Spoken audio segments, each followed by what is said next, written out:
India AI impact परिषदेमधून जगापुढे भारताचं तंत्र वैभव सादर केलं जात असताना भारत मंडपमध्ये युथ काँग्रेसच्या वतीनं असभ्य गोंधळ घालून भारताची जागतिक स्तरावरची प्रतिमा मलिन करण्यात आली।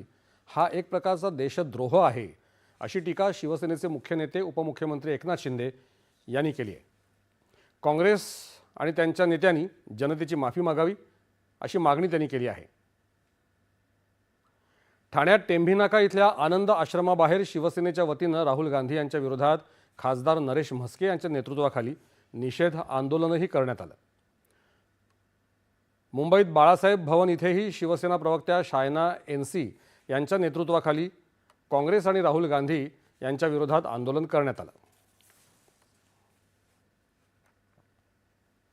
राष्ट्रीय स्वयंसेवक संघावर केलेल्या विधानाप्रकरणी ठाण्यातल्या भिवंडी इथल्या